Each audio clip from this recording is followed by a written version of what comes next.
2015 ஆண்டு முதல் 2018 ஆண்டு வரையான காலப்பகுதியில் இலங்கையின் பொருளாதாரம் சாதாரண வளர்ச்சியுடன் காணப்பட்டாலும் அரசு செலவினங்கள் அதிகரித்தமையினால் வரவு செலவு துண்டுவிடும் தொகை உரிய அளவை விட அதிக பெறுமதியில் காணப்பட்டது. குறித்த அளவு 100க்கு 5 முதல் 7 வீதம் வரை காணப்பட்டதாக மத்திய வங்கி குறிப்பிட்டுள்ளது. 2019 ஆண்டிலிருந்து 2022 ஆண்டு வரை இலங்கையின் பொருளாதாரம் பாரிய பின்னடைவை சந்தித்தது.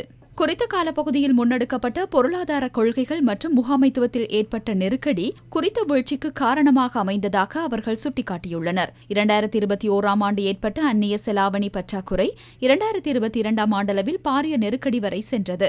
வரவு செலவு திட்ட துண்டுவிழும் தொகை அதிகரித்தமை, மொத்த தேசிய உற்பத்தி வீழ்ச்சியடைந்தமை வரை மேலும் நிலைமை பாரதூரமாக மாற்றமடைந்தது. அதன் அடிப்படையில் ரூபாவின் பெறுமதி குறைவடைந்தமையினால் எரிபொருள் உணவு தட்டுப்பாடு ஏற்பட்டமையும் பணவீக்கம் அதிகரித்தமையும் காரணமாக அமைந்தது.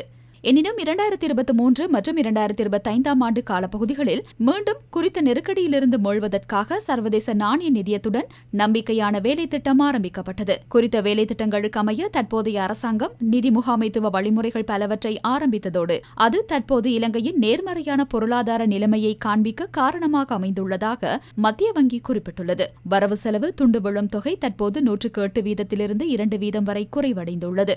அத்துடன் மொத்த தேசிய உற்பத்தி மீண்டும் நேர்மறையான வளர்ச்சியை ஏற்படுத்தியுள்ளது. தற்போது 2024 ஆண்டில் காணப்பட்ட 105 வீத மொத்த தேசிய உற்பத்தி 2025 ஆண்டு 5 வீதம் வரை பேணப்பட்டுள்ளமை இலங்கையின் பொருளாதாரத்தை வலுப்படுத்துவதற்கு முடிந்துள்ளதாக மத்திய வங்கி சுட்டிக்காட்டியுள்ளது.